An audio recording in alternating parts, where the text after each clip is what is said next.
Our Miss Brooks, starring Eve Arden. It's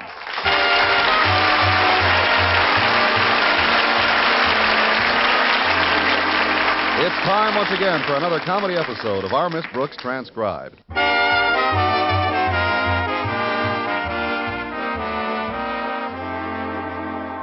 Well, many school teachers embarked upon their summer vacations as soon as school ended last June. But our Miss Brooks, who teaches English at Madison High School, could only afford 1 week away from the city and waited until September to make her departure. Yes, I wanted my vacation to remain fresh in my memory. I felt that in the long winter months ahead, I could use some glowing memories to warm my bones. Last Friday morning, the date I had set to leave town, my landlady sat down to breakfast with me. So you're finally going on your vacation, Connie. Yes, Mrs. Davis, I've been looking forward to this for a long time. I know you have, dear. Ever since Mr. Boynton left town 2 weeks ago. You must miss him dreadfully. Me? Miss Mr. Boynton dreadfully? Why? We all know how you feel about Madison's handsome biology teacher, Connie. And it's just a shame that he's so bashful when it comes to women. Oh, I don't mind his being bashful when it comes to women. It's just this one particular English teacher who I mind his being bashful with when it comes to her, usually. Anyway, let's change the subject. All right, Connie. We'll talk about something else. Fine. Mr. Boynton's spending his vacation at Crystal Lake. So what? Mr. Boynton's spending his vacation at Crystal Lake. As far as I'm concerned, he can go his way and I'll go my way. Where are you going on your vacation, Connie? Crystal Lake. It just happens that my picking out Crystal Lake for a vacation was merely a coincidence. As a matter of fact, I simply took a map of some surrounding resort towns and stuck a pin in it. And the pin landed on Crystal Lake. Who knows? I was afraid to look. But Walter Denton's coming over to help me with my bags this morning, and I'd appreciate it if you don't mention Mr. Boynton in front of him. Well, why not, Connie? Walter knows you're fond of Mr. Boynton. Well, I'm fond of Walter, too, Mrs. Davis, but that kid can be an awful tease at times, usually when it's most embarrassing. So do me a favor. When he gets here, I'm just going to Crystal Lake to relax, huh? Okay. Now eat your cereal, dear. I'll go see if... Oh, that's Walter now. The door's open, Walter. Come on in the dinette. Farewell, oh fairest flower of the faculty. Adieu, Miss Brooks. Auf Wiedersehen. Goodbye. Aloha. Don't push me. I'm going. Miss Brooks is going to Crystal Lake to relax, Walter. That's the only reason in the world she's going there. Just to relax. That's right, Walter. And guess who'll be there to relax with her? Mrs. Davis, please. Oh, I'm sorry, Connie. Well, I'll go get the coffee started. I'll be back in a few minutes. Take your time. Oh, it'll be nice to get away for a while. I've been typing reports for Mr. Conklin till my nails are worn down. Yeah, you've earned a good rest, Miss Brooks, and Crystal Lake is a great place to get it. It certainly is. It's also a great place to nail down Mr. Boynton. He's still vacationing up there, you know. He is? Well, you might not believe this, Walter, but the fact that Mr. Boynton happens to be at Crystal Lake in the Beaver Lodge in room 124 is certainly news to me. Now, tell the truth, Miss Brooks. Since he's been away, has Mr. Boynton called you much? He hasn't called me anything I couldn't repeat in mixed company. Oh, you mean has he telephoned? Well, to be perfectly honest, Walter, Mr. Boynton did phone me about a week ago, but I didn't enjoy the conversation as much as I should have. Why not? Well, Mr. Boynton told me that the desk clerk at Beaver Lodge, Mr. Turner, was quite a snooper, and he used to listen in on the guest telephone calls. Oh, gosh, that's pretty hard to believe in a nice hotel like that. I didn't believe it myself until Mr. Turner cut in on us to deny the whole thing. Well, Turner or no Turner, you ought to phone Mr. Boynton and tell him you're coming up today. Not me, Walter. I want to surprise him. Yeah, but you haven't spoken to him in a week. He might have checked out. Checked out? Sure. But even if he hasn't, you don't have to give the surprise away. Just tell him you called to pass the time of day. Don't even mention that you're driving up. Well, I... Yo, that's my pal, Stretch Snodgrass, Miss Brooks. He said he was going to come over and say goodbye to you. Oh, I'm quite flattered. Stretch is Madison's most brilliant athlete. Physically, that is. Come in, Stretch. Yeah, I'll go help Mrs. Davis in the kitchen. Stretch is pretty bashful sometimes. He'll probably feel more comfortable if he talks to you alone. All right, Walter. See what's holding up my coffee, will you? Oh, hi, Miss Brooks. Walter told me you was going away, so I just come by to say oof Weezer's end. Oof, Hoosers End? Weezer's end. Well, that's a word Walter taught me. He told me it means goodbye. Gosh, if oof Weezer's end doesn't mean goodbye, then my coming over to wish you oof Weezer's end must make me out to be some kind of a dummy. But a very nice kind, Stretch. Actually, the word you have in mind is pronounced Auf Wiedersehen. Oh. Well, I never was much good at them French words. I know. English is where you shine. That's because you're my teacher, Miss Brooks. Don't spread it around. Well, I'm sure glad you're getting to go on a vacation. Me too, Stretch. I can use the rest. I'm going up to Crystal Lake for the week. It's a great place to relax. Boy, it sure is. And when it comes to relaxing, Mr. Boynton's one of the nicest guys to relax with. Here's your beanie, Stretch. Oof Weezer's End. Before I go, Miss Brooks, I'd like to make a suggestion. If you're going to go up to the lodge, you ought to call Mr. Boynton first. But, Stretch, I don't Well, want it him won't to... spoil the surprise. Just don't mention you're driving up. Just say you called to pass the time of day. This sounds like a conspiracy. Hiya, Stretch. Finished saying goodbye to Miss Brooks yet? Just about, Walter. Yeah, good. Now, if you'll give us the keys to your car, Miss Brooks, Stretch and I'll see that it's all gassed up and ready to go. Fine, here they are, but make it fast, boys. I'd like to get started right after breakfast. Well, don't worry, Miss Brooks. We'll be back in a jiffy. Come on, Walter. You okay, Stretch? Well, hasta la vista, Miss Brooks. Gracias, Walter. Adios, Stretch. Hasta Visalia, Miss Brooks.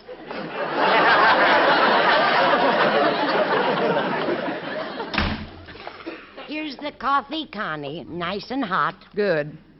You know something, Mrs. Davis? As soon as I finish my coffee, I'm going to call Mr. Boynton on the phone, just to make sure he hasn't checked out of Beaver Lodge. But, Connie, you don't want him to... Oh, it won't spoil the surprise. I'll just say I called to pass the time of day. I won't even mention that I'm driving up this morning.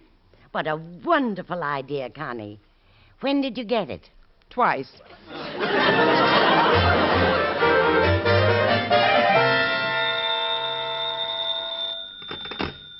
Hello? Mr. Boynton, Miss Brooks is calling you from the city. Oh, thanks, Mr. Turner. Go ahead, Miss Brooks. Hello, Mr. Boynton? Miss Brooks, my goodness, it's nice to hear from you. I was just wondering how you're enjoying yourself. How's the weather up there? Well, lately the weather's been pretty good. Pretty good, 85 in the shade. Please, Mr. Turner. Well, you can't beat that kind of weather no matter where you go. Mr. Turner, Yes, Miss Brooks? goodbye. Oh, goodbye. Tell me, Miss Brooks, will you be able to get away for a bit of vacation before school opens? Oh, I'm afraid not, Mr. Boynton. Looks like I'll be stuck in the city. Are you planning to stay on at the lodge for a while? Yes, indeed. Planning to stay another week. Oh, it's heavenly here, Miss Brooks. Oh, are the fish biting? Mr. Turner. I caught a whopper this morning, didn't I, Mr. Boynton? Well, it was a pretty good-sized fish. Pretty good. It was just the biggest trout you ever saw. Actually, it was a pickerel. You call a fish with those markings a pickerel? I'm surprised at your ignorance, Boynton. Now, just a minute, Mr. Turner. I happen to be a biology teacher, and I know my fish. Well, you don't know my fish. I've been fishing in these parts for 20 years. 15 of them have gone by since I got on the phone. Now, will you please let me continue my conversation? And who might you be, Missy? The name is Brooks, as in trout. Now, will you please let me talk to my party? Of course, of course. Who was it you were calling again? Mr. Boynton. I'll put you right through. Thanks. Hello, Mr. Boynton? Hello, Miss Brooks. Gad, it's good to hear your voice again. That goes double with me. Ah, gosh. You know, when I was out canoeing last night, with the moonlight dappling the lake with patches of silver, I got to thinking. Thinking about you, Miss Brooks. About me, Mr. Boynton? Yes. I couldn't help thinking that... I'm afraid I have another call on the board. Will you forgive me if I tear myself away for a minute? Tear to your heart's content, Mr. Turner. Mr. Boynton, you were thinking? Of how long it's been since I've seen you. I can't tell you how much I've missed you. Oh, sure you can. Just tell me quickly before the off-stage mystery voice comes back. Come on, Mr. Boynton, tell me. Well, this may sound rather brash coming from me, Miss Brooks, but... Yes, Mr. Boynton? Gosh, I suppose I could tell you if I were with you, but over the phone, I don't know if I should. Oh, go ahead. I'll hold my ear.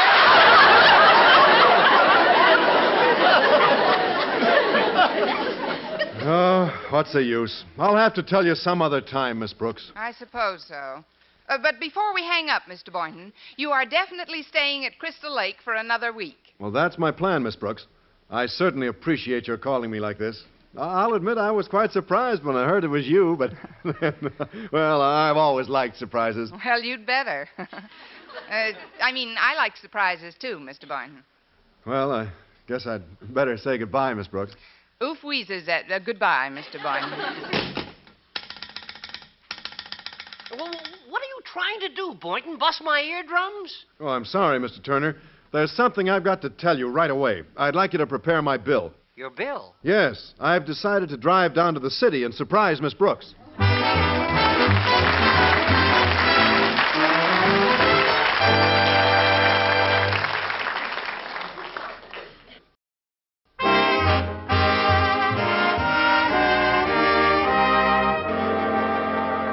Well, once Miss Brooks made what she thought was certain that Mr. Boynton was staying on at the Beaver Lodge, she finished packing her bags and sat down for another cup of coffee when the kitchen door opened.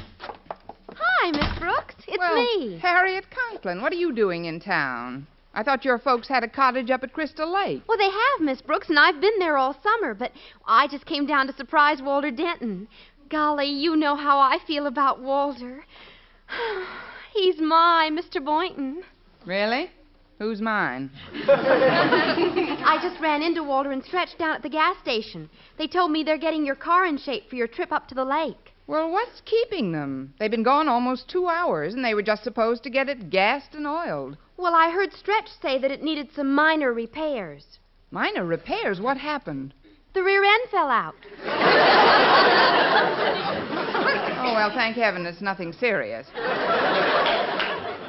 Oh, gee, it'll be good to have a date with Walter again. Daddy hasn't let me see much of him this summer.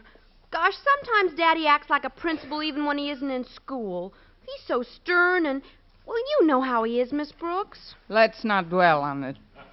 He's very conscientious, though. Why, he came into the city just to get some reports out to the Board of Education. Poor Daddy's been working like a dog. Poor Daddy's had a partner. I'm the one who's been typing those reports. I know, Miss Brooks. Daddy said he dropped by for them this morning. You see, he was with me when I ran into Walter and Stretch. Oh, dandy. Well, Connie, Oh, hello, Harriet. Hello, Mrs. Davis. What kind of a summer have you had? About 2 months, dear. What brings you down to the city? Oh, I was lonesome for Walter, so I phoned him and asked him to ask his sister Betty to ask her mother to ask my mother if I could spend the weekend with her. From the picture, if you're asking, I'm dancing. She said okay, so here I am. Well, good for you, dear. Now, Connie, I prepared a little snack for you to take along on the trip. I'll just put it in this lunchbox for you. Well, all I need now is a car. If those boys don't get back soon, maybe that's them. Maybe that's they. Here they come now.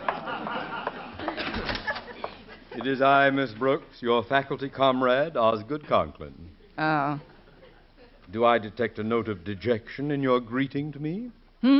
Oh, not at all, Mr. Conklin. Come in, won't you? Thank you. I hope I'm wrong, but it seems to me that when you first laid eyes on me, your face fell about a foot. It's just that I have a very heavy lower jaw. Those papers you wanted to write here on the hall table. Yes, sir? All you have to do is scoop 'em up and scat. Well, not so fast, my dear. I understand you're going on a little trip today? Me? Oh, yes. Yes, I am. Well, I'm going back to Crystal Lake myself this afternoon. All by yourself, eh? Should be a nice trip. Well, I was hoping not to go by myself. You see, Mrs. Conklin has our car up at the lake. I came down here by bus, and my getting back poses quite a problem. What's the problem? Doesn't the bus that brought you down turn around? There's only one bus today, and it left an hour ago. Now, I don't want to put words into your mouth, but if you'd resort to a bit of subtle wheedling, I think you could talk me into making the trip with you. With me? Oops, there goes that jaw again. Of course, if you really don't want me to accompany you, you have but to say the word. And I don't want you to be influenced by the fact that you're merely a teacher and I am your principal. A man in whom the superintendent of schools has vested the power to make your life in the coming term a pleasant, easygoing one or a miserable one. Say, I'm driving up to Crystal Lake today. How about coming along, Well, thank you, Miss Brooks. This is a very pleasant surprise. Perhaps you'd better go home and pack, Mr. Conklin. Then when the boys bring I'm already packed. I left my bags out in your driveway so we can stow them away as soon as your car arrives. But I don't know just when that'll be. Walter and Stretch are having it fixed, and... I see. That's them. That's they. That's... Here they come now. Hiya, Miss Brooks. We got everything all... Oh, Mr. Conklin. You've got a heavy jaw, too, haven't you? Hi, Mr. Conklin. What are you doing in the city? Giving your wife a vacation? Oh, boy, that's a good one. Giving your wife a vacation. Oh, did you hear that, Miss Brooks? Silence! Is the car ready to roll? Yes, sir. We charged the bill, Miss Brooks. Everything's in 1A shippy shape. Hi, Daddy. Glad you finally got here. Walter, dear. Hi, Harriet.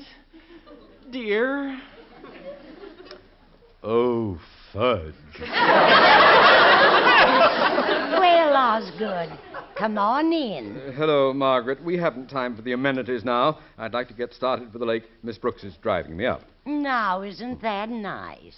Yes, it isn't it? Come on, Mr. Conklin. We'll go back through the kitchen. It's closer to the rear of the driveway. Very well. Thanks for getting my car ready, kids. I'll see you in a week. Here's your lunchbox, Connie. Oh, dear, she's out back by now.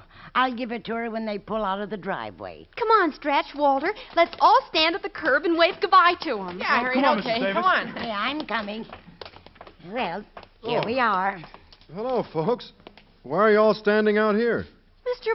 Boynton. What are you doing here? Well, I came down to surprise you, Miss Brooks. She'll be surprised, all right. She's just leaving for Crystal Lake with Mr. Conklin. Yeah, but I don't understand. She said she couldn't get away from... Hey, look! They're pulling out of the driveway now. Goodbye, Daddy. Goodbye, Miss Brooks. Goodbye, Harriet. Oh, Connie, you forgot your lunchbox. Oh, here it is, dear. Oh, thanks, Mrs. Davis. Goodbye, Miss Brooks, Mr. Conklin. Goodbye, Stretch. Goodbye, Stretch. Goodbye, Miss Brooks. Goodbye, Walter. Goodbye, Miss Brooks. Goodbye, Mr. Boynton.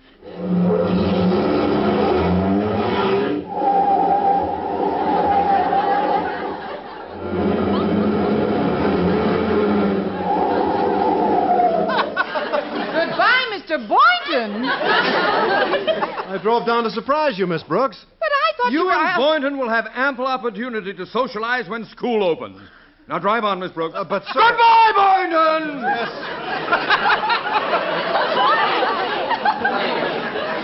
Goodbye, Miss Brooks. Goodbye, Mr. Boynton.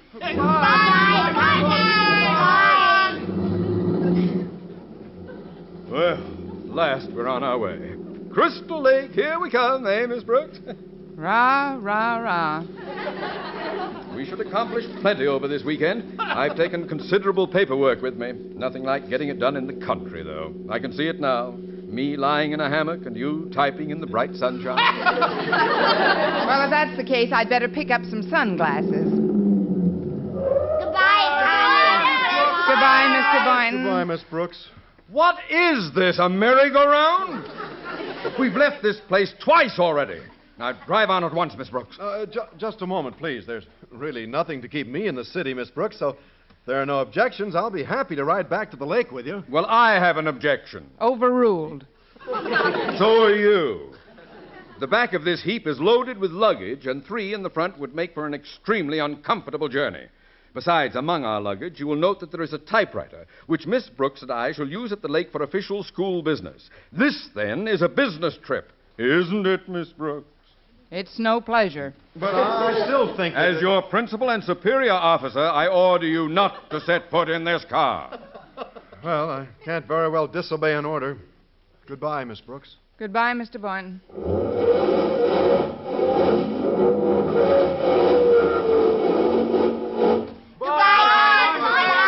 Well, what do you know? I forgot to take the brake off. If you don't get us off this street, Yes, sir. We're getting right now. I hope you know the road. I won't brook any further delays. Oh, yes, sir. I know this terrain very well. I've driven up several times. Oh, good, good. Then maybe I can take a little nap. Cars always make me sleepy. You won't mind if I drop off? Mind, he says. You go right ahead, Mr. Conklin. You know, Mrs. Conklin usually hums something before I fall asleep. Gotten sort of accustomed to it. Do you suppose you could hum a little tune for me, Miss Brooks? I suppose so. I'm quite a good hummer, especially when I'm happy. Fine, fine. Then suppose you start now. Hum something appropriate to the occasion. All right. Let's see. I'll be glad when you're bum-de-bum-bum-bum. I'll be glad when you're bum-de-bum-bum-bum. Say, that's quite a catchy tune. What's the name of it? The name of it? Oh, it's called I'll Be Glad When You're Mine, You Doll-Face You.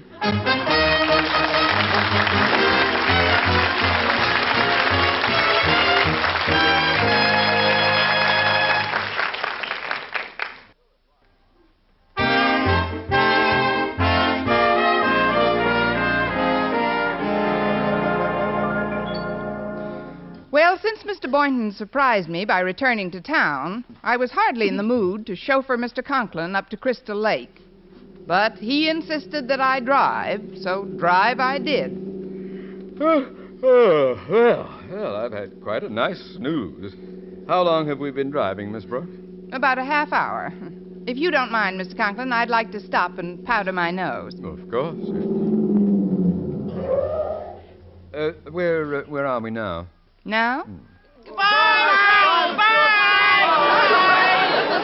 Stop that yammering! Miss Brooks, this conduct is unforgivable. If you think... Miss Brooks, quick, get out and look at your exhaust pipe. I think it's loose. All right, Walter. Just sit still, Miss Conklin. This won't take a minute. If you don't get a move on, Miss Brooks, you'll wish you had never seen Madison High. I'll hurry, sir.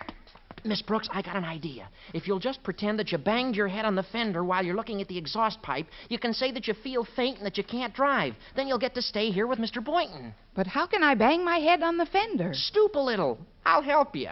Well, Lower. I don't know, Walter. Lower. There. That's just right. Hey, Miss Brooks hit her head on the fender. Mrs. Davis, hurry. I think Miss Brooks is going to faint. Honey, Can I be of any help? honey. Miss Brooks, speak to me. Speak to me. Later. Come on, let's get her into the house. Give us a hand, Stretch. Come on. Oh, yeah. Sure, Walter. Yeah. Just Walter, lean on my help arm, me. Miss Brooks. Take the Now, arm. right I after don't feel walking very into the right. house. What's going on here? Why are you going into the house, Miss Brooks? Oh, she's in bad shape, Mr. Conklin. But how will I get to Crystal Lake? Oh, take my car, Mr. Conklin. You're very welcome to it. But I can't drive this old-fashioned gear shift. Please quit jabbering, Mr. Conklin. We got a sick cookie on our hands. In you go, dear. Now close the door, boys. So far, it's working great. Oh, this is no time for laughing, Walter.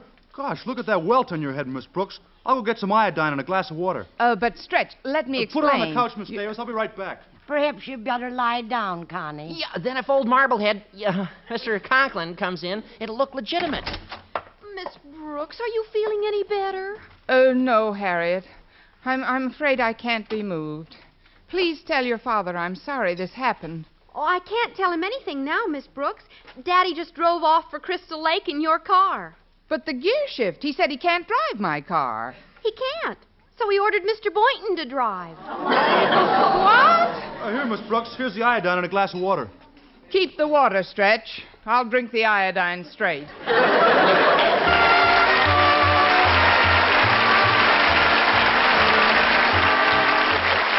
Our Miss Brooks, starring Eve Arden, transcribed, was produced and directed by Larry Burns, written by Al Lewis and Joe Quillen, with the music of Wilbur Hatch. Mr. Conklin was played by Gail Gordon. Others in tonight's cast were Jane Morgan, Dick Crenna, Bob Rockwell, Gloria McMillan, Leonard Smith, and Bob Sweeney.